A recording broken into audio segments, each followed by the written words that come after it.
avante para lermos a palavra no primeiro livro do profeta Samuel.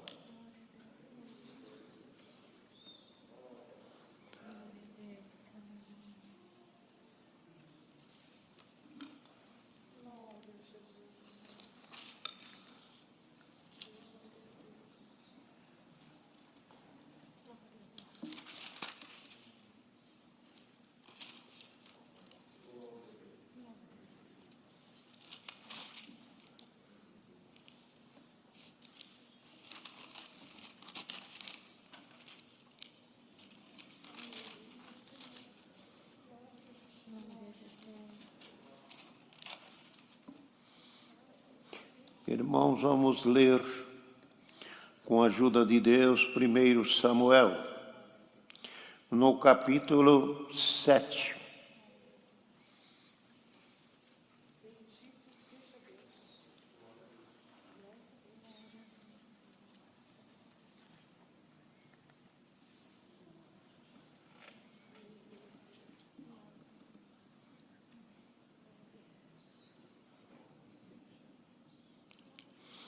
No capítulo 7 de 1 Samuel, então vieram os homens de Quiriate a Jearim e levaram a arca do Senhor, e trouxeram à casa de Abinadab no outeiro e consagraram a Eleazar, seu filho, para que guardasse a arca do Senhor.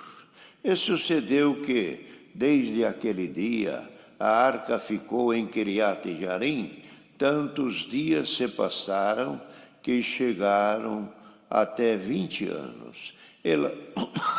E lamentava 20 anos.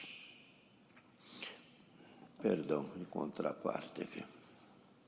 Então, até 20 anos, lamentavam toda a casa de Israel após o Senhor. Então falou Samuel à casa de Israel, dizendo: se com todo o vosso coração vos converterdes ao Senhor, tirai dentre vós os deuses estranhos, os Astarote, e preparai o vosso coração ao Senhor, e servir a Ele só, vos livrará da mão dos filisteus. Então os filhos de Israel tiraram dentre si os Baales, os Astarote, e serviram só ao Senhor. E disse mais Samuel: congregai todo Israel em Mispá, e eu orarei ao Senhor. Eu orarei por vós ao Senhor. E congregaram em Mispá, e tiraram água, e a derramaram perante o Senhor, e jejuaram aquele dia. E disseram: pecamos contra o Senhor. E julgava Samuel os filhos de Israel em Mispá. Esses versos só. Amém. Irmãos, aqui é uma passagem dos dias de Eli, era sacerdote, e naqueles dias estava nascendo, ou já era, ou melhor, Samuel já era nascido e já tinha sido levado por sua mãe Ana no templo para servir ao Senhor. E Deus é que fez, os irmãos sabem muito bem, fez Ana gerar aquela criança, veio pela palavra que Deus se usou na boca dele: Senhor, te conceda a petição que tu pediste, e com isso nasceu o menino. E foi entregue no templo, junto ao sacerdote Eli, que naquele dia era o que atendia ali a obra de Deus, e o povo de Deus que ali vinha, a palavra vinha na boca de Eli, e os conselhos. Mas as coisas foram desarrumando. Os filhos de Eli não tiveram a mesma fidelidade que seu pai tinha, e o pai os aconselhava. Mas os filhos não ouviam. E por isso, então, houve uma ausência. A palavra de Deus fala aqui, e nos dias de Eli não tinha visões e revelações, e é porque a palavra de Deus era de muita valia. Quer dizer, o povo confiava na palavra, buscava a palavra, mas cessou as revelações e as visões, e o povo ficou sem a fala de Deus no templo. E a pobreza era essa, por isso o povo dava tanto valor à palavra, mas aonde ela estava? Aonde podia ouvir ela? Fechou as revelações pelo canal que Deus tinha dado, que era o sacerdote. E com isso, o povo sofreu. Quer dizer, mostra claramente aqui que pela desobediência, Deus se ausenta do homem. Se ausentou e não aparecia. Foi nisso que Deus fez nascer Samuel, foi levado no templo e o menino foi crescendo, e em vez de dar revelação a quem estava no lugar, dava revelação a quem iria ocupar o lugar, que era Samuel. Irmão, coloquemos atenção nisso, que é um conselho de Deus. Toda vez que a pessoa se aplica a servir a Deus, Deus está junto. Coração sincero, mente pura, prazer em servir a Deus, não deixa a maldade entrar, não deixa a iniquidade entrar, não deixa as diferenças, Deus está ali. Mas a hora que vem o espírito contrário, Deus não está ali. Porque o espírito contrário é trevas, e o Espírito de Deus é luz. Luz e trevas não andam junto. Ou é um ou é o outro. Então, irmão, Eli perdeu as revelações. E o Senhor falou com Samuel. Quando diz, fala, Senhor, que o teu servo ouve. O próprio Eli aconselhou o menino Samuel como devia fazer. E aí foi. E aconteceu. O Senhor falou com Samuel e falou o que ia acontecer em Israel. E Eli percebeu que isto ia acontecer e que estava por ter conhecimento de tudo. Quando procurou saber, irmão, Samuel contou detalhadamente tudo o que Deus tinha mostrado. E era exatamente contra o sacerdote. Deus começou a se usar de outro, porque por onde ele se usava não tinha mais. Irmão, olhemos isto aqui. Alguns de nós, na nossa vida, quando fazemos coisas que não convêm, as visões e as revelações se apagam. As virtudes para orar também se vão. E o prazer de congregar também se vai. E o prazer de servir com lealdade também se ausenta. E nisso é o que fala a palavra. E empobreceu Israel. A pobreza de Israel foi nos dias do Medianita, dos Filisteus, e que nos dias de Gideão, e assim por diante. Perderam tudo, não podia nem colher as coisas que os outros dominavam sobre ele. Ficou na pobreza material. O trigo, a comida, os alimentos se foram. Nos dias de hoje, a pobreza não é alimento. A pobreza hoje é a parte espiritual.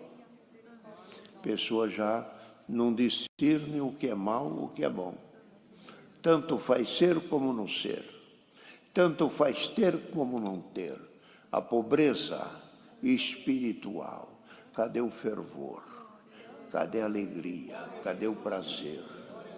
Cadê a força do ministério que Deus te deu? Cadê a alegria de poder enfrentar toda e qualquer situação sem nenhum temor? E empobreceu porque perdeu as virtudes de Deus. Então, acontece que naquele tempo a situação foi tão danosa que até a arca do Senhor, que nos dias de Israel carregavam, foi tomada e os filisteus levaram embora. Tomaram a arca. Aquela arca tem um simbolismo de proteção de Deus presente. Tinha um simbolismo de a arca está aqui conosco. Era um valor que davam. Nos dias de hoje, quando se serve a Deus com qualidade, diz, estamos passando prova, mas Deus está conosco. Mas quando perde o fervor, diz, ora por mim, vai na minha casa orar, pede a Deus por mim. Acabou a oração? Não dá mais para ajoelhar? Não dá mais para pedir? Sumiu a voz? Então é o conselho que Deus traz nesta manhã. Louvado seja Deus, e que então Israel, nesta pobreza de não poder falar com alguém e de não comunicar com Deus, a pobreza ficou grande. E quando a pobreza ficou bastante, aconteceu que entrou os deuses contrários. Entrou os Astarotes, os Balaim, as coisas que eram da idolatria, e eles começaram a substituir como se fosse Deus. Mas o menino Samuel, por certo, aqui ele já havia crescido e já havia ganhado uma idadezinha a ponto de ser conhecido em Israel. Já era notório que Deus estava se servindo dele. E ele convocou o povo e exortou o povo ao arrependimento e disse, se vocês querem que Deus volte para vocês têm que arrepender. Vocês tomaram o caminho errado. Quando a gente toma uma estrada errada, a gente anda alguns quilômetros e depois diz, mas não é isso aqui, está errado. As placas não estão batendo com o que nós queremos. Então faz um retorno e volta lá no trevo de novo e dá uma olhada. Se alguém pegou algum caminho errado, ou tomou algum caminho que não é, aquele que tem as placas e que tem a sinalização para onde você quer ir, ou que nós queremos ir, dê um retorno. Busca as placas de identificação, busca saber a quilometragem, busca saber se está longe, se está perto. Até que depois que quando pega o caminho correto diz, agora sim, agora não está. Por que isso? Agora essa cidade é antes daquela. Depois essa é aquela outra, depois essa é aquela outra. Então está certo. O Senhor falou que nós tínhamos que sofrer, estamos sofrendo. O Senhor falou que nós ia passar enfermidade, estamos passando. O Senhor falou que nós ia passar por situações muito difíceis, estamos passando. As placas estão batendo.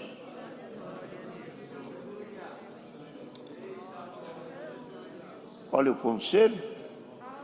Quando eles estavam totalmente errados. Mas por quê? E vocês não voltam para trás, disse Samuel. Voltem para trás. Ter Deus novamente é coisa fácil. É só pedir para Ele ajudar. Mas não martela no caminho errado. Não vá pelo caminho que Deus não se agrada. Não vamos por aquilo que não tem as marcas do caminho que nós temos que chegar. Às vezes nós estamos em um estado longe daqui. Às vezes 1000 quilômetros, e a gente vê uma placa, vê lá, São Paulo. Você pegando ali, mas ainda está faltando 1000 quilômetros, mas está identificando, essa estrada aqui te leva para voltar em São Paulo. Depois vai aparecer para frente alguma cidade pequena dali da região, mas no outro lugar de São Paulo. Sempre tem um final. Aonde tem que chegar. É isso que Deus dá ou não? Aonde você quer ir? Você quer? Está encontrando alguma cidade? Não é essa que você quer. Mas não é esse o lugar como eu quero ir. Nem eu quero ir e nem nós queremos. Mas tenha uma última placa lá que diz São Paulo. Esse é o caminho que nós temos que ir. Não está tudo marcadinho ali, mas o destino final está lá. Onde a irmã quer ir, onde eu quero ir, onde nós queremos chegar, a quem devemos falar, a quem precisamos ouvir. Está lá essa parte. Então vamos servir que aqui bate. Aqui está dentro do que nós estamos orientados. Pega o mapa. Quer pegar um mapa? Aqui. Aqui. Pronto. Está tudo fácil. Samuel tirou o povo do caminho errado e ensinou o caminho bom. Vocês querem que Deus ouça, quer que Deus ouve-nos. É isso aqui, preparai, disse, não chegue de qualquer maneira, preparem o vosso coração, se humilhem diante de Deus, vamos todos pedir perdão. Vamos todos buscar a Deus, e Deus aparecerá. Dizia ele comigo, eu sei, dizia o profeta, eu sei o que vocês querem, e eu sei o que Deus quer também. Isso é que é importante. Um homem iluminado salvou Israel. Um homem iluminado, um servo iluminado por Deus, salva uma cidade, salva uma congregação, salva um estado.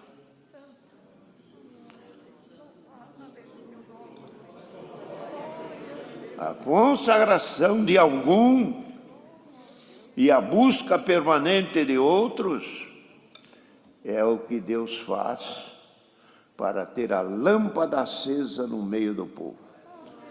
O irmão ou eu, qualquer um de nós, percebermos que alguém está se desvirtuando, se apega, porque a luz que está em ti vai servir para salvar primeiro toda a tua família, depois toda a congregação e depois toda a irmandade, toda a tua firma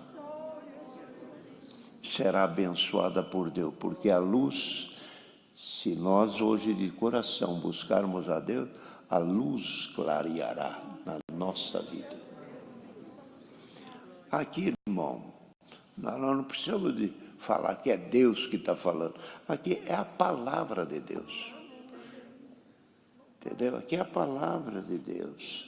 Deus traz esta lembrança exatamente dentro disto. E o que o homem fala é uma coisa, mas aqui está escrito, se vós vos consagrarem e prepararem o coração,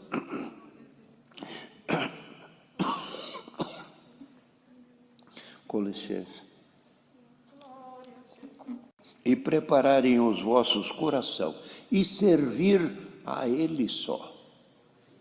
Porque tem a quem estava com uma amizade com os ídolos, com pessoas que não eram boas, com obras que não eram verdade, com procedimentos que não são adequados a um cristão, a um que invoca o nome de Deus. Então, estava servindo não só a Deus, um pouco a carne, um pouco a amizade, um pouco ao dinheiro, um pouco aos prazeres. E depois, cadê a consagração da oração e de buscar? Mas Deus, por esta palavra que estamos lendo para todos os irmãos, traz isso aqui, servir a Ele só. Servir a Ele só. A esposa o marido, o que a esposa deseja do marido? Fidelidade. E o que o marido deseja da esposa? Fidelidade. Não pode romper este elo. Quando entra a infidelidade, balança a união. É o que aconteceu aqui. Eles foram infiéis. E Deus os chamou e disse: serve só a mim. Você está olhando para outros deuses. A mulher, às vezes, fala: você está olhando para quem não deve. O marido fala: olha, cuidado com isso. Está chamando a fidelidade. E o Senhor disse assim: servir a Ele só. Serve a Ele só, pronto. Não precisa repartir o coração. O coração nosso tem que ser e deve ser só para Deus. Quando nós damos o coração somente para Deus, ocorre o quê? É o que Cristo disse: se vocês me amarem, eu e meu Pai viremos em vós e em vós faremos morada. Coração ocupado com trevas, Cristo não entra. Cristo não reina. Coração que o Senhor reina e faz festa conosco é o coração puro. É o conselho. Então, de tirarem dentre vós os balainhos e servirem só ao Senhor. E congregai o povo em Mispá. Congregou, chamou o povo. O profeta já estava exercendo o seu lugar. Chamou o povo e exortou ao arrependimento. Era uma outra passagem, diz ainda que quando ele reuniu o povo e disse: ficai aqui. E Israel dizia: ora, Samuel, por nós, que nós estamos em dificuldade, pedi ao Senhor por nós. E Samuel exortou também o arrependimento novamente e buscou ao Senhor com eles. E quando Samuel orava, os filisteus começaram a entrar nas cidades maiores e foram tomando a cidade e foram derriçando as famílias de Israel. Mas quando Samuel orava, o Senhor mandou trovões, relâmpago, movimentou o céu e os filisteus sumiram. A oração do justo movimenta o céu. Servo de Deus, você que é pai, você que é avô, a tua oração movimentará o céu em favor da tua família. Irmã que é vovó, a senhora que já é uma velhinha, querida irmã, ora pelo teu neto que Deus arranca ele das garras da idolatria e das coisas mortas desta vida. É o conselho da palavra de Deus. Então Samuel orava e os filisteus foram derrotados. O quê? Um homem. Aqui é a oração de um servo, um profeta. Quando Elias orou, também era a oração de um homem, profeta. E Deus ouviu. Quando Pedro orou, também ouviu a oração do apóstolo. Quando eles apanharam e foram surrados no templo, e ainda que eles disseram: é melhor servir a Deus do que os homens. E depois ainda disse, um falou para o outro, Pedro e João, como é maravilhoso o que Deus está fazendo conosco, nós sofrermos pelo nome do Senhor. E quando juntaram-se aos demais irmãos que serviram a Deus, os dois apóstolos reunidos com um grupo de irmãos, ali Pedro orou e disse: Senhor, mataram o teu filho, crucificaram a este, e agora querem nos impedir de nós falarmos no teu nome. Expulsaram e não deixa nós falar no teu nome. E quando Pedro orava, vocês já viram o que está escrito lá? Balançou a terra. A oração. A força está na oração. E a força para chegar a Deus, a obediência. Aonde tem obediência e tem fé, Deus movimenta as coisas, trazendo bem e livrando-nos do mal. É o conselho da palavra de Deus. Deus seja louvado. Amém. Agora, com uma oração, meu Salvador, sente de agradecer, vem. Vamos agradecer a Deus.